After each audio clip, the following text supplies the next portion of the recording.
I finished my book, now what? So, this is one of the most common conversations I have with authors who get hold of me when they feel they are finished their book. And I want to just guide you through what are your next steps.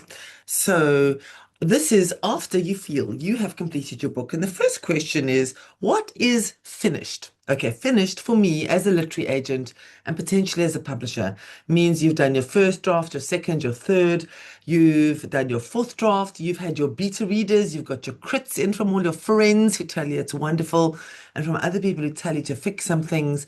You've done your fifth rewrite, maybe your sixth.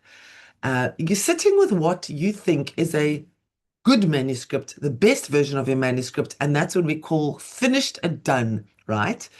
And that's the point in which you're going to start looking and lifting your head as to what's next. Your next step is to understand that you are going to be sending your book out to publishers. And at this point, I just want to separate out the word publisher and agent. They're two different people but they are the same process. So when you are sending your book out to publishers, you can do the exact same thing to agents. So you are going to be pitching your book. Now, this sounds terrible. This sounds like a copy printing salesperson trying to sell people a book. And it doesn't really work like that in the literary world. It's all very quiet and it's all done on a screen. And what you're going to need to start sending your book out into the world are what we call your pitch documents. For your novel, it's a synopsis. It's your full novel synopsis along with the full manuscript. And if it's a nonfiction, it is your book proposal along with your manuscript. And then both of those go with what we call a query letter, which is basically kind of the email that you send with these two documents attached. Don't get too fixated on it. But what you do need to know is that after you've written a book, these documents become incredibly important because these documents are what you end up sending out. So you have got the best possible book on the planet that you can provide, and then you've got your pitch documents, right? And that really is the first time that you know that you're ready to look at submitting your book to agents or publishers. Please don't make a mistake and send your book out too early before you clear you've got a great document. Because what your next step is that you're going to compile a hit list. I like to say get 20. So these are 20 names. They can be agents or publishers. You can be in a territory like South Africa where you can submit direct to some publishers. There may be smaller publishers that will take what we call unsolicited manuscripts, or it could be in the US or UK markets where you probably need an agent, but there are some smaller publishers you can submit to directly. So you're going to compile a list. It can be on Excel, it can be on a Word document, it can be on a pen and paper, like a lovely list over here. You're going to get their publisher name, the email address, the exact person you're going to send your book to, and potentially where you send it. So it could be they have an online platform like Submittable. It could be they want you to email. It could be via a link they share. And when you've got enough people to give a little bit of a numbers game an advantage, you're going to start sending out your book. And this is really what we call the domain of traditional publishing, where you are looking for an agent or you are looking for a publisher. Now, each time you send your book out, you may get nothing back. You may get a reply back just saying we've received it. You may get a no, and hopefully at some point you may get a yes. But what I do recommend is that you allocate a good year to this process of submitting your book for publication. It sounds like a terribly long time. What you do need to know is that if you do get any feedback back, adjust your next query letter.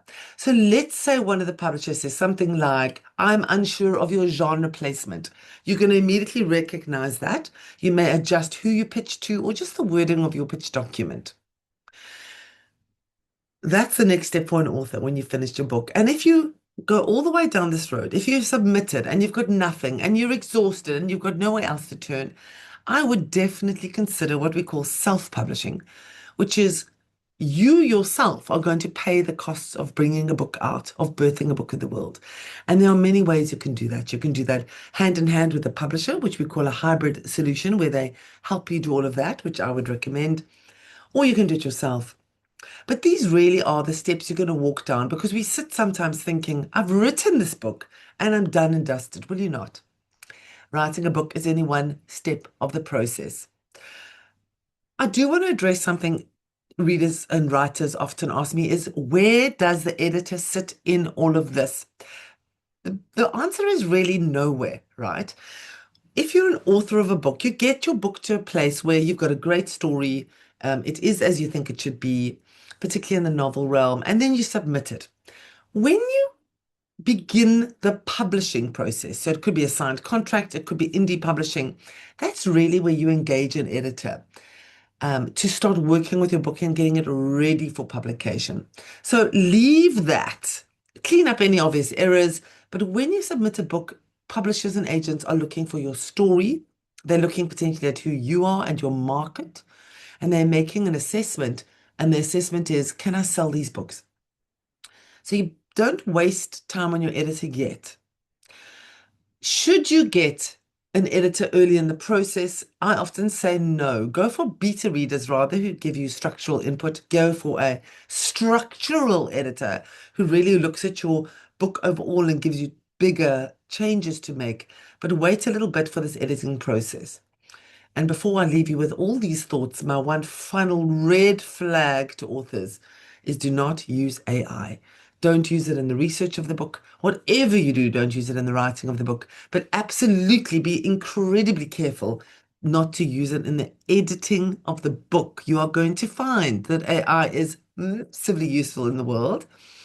But when it takes your words in the long form and edits them, it makes them bland and blah, and it takes all the personality out of a book. And we can spot it a mile away. I submitted a book to Penguin 1 week ago, and the immediate comeback was, it's been AI edited for us. It's a no. Be very aware. Publishers are aware of it. Readers are aware of it. Just absolutely stay away from it, particularly if you've put in the hard yards and actually completed a full length manuscript. And good luck.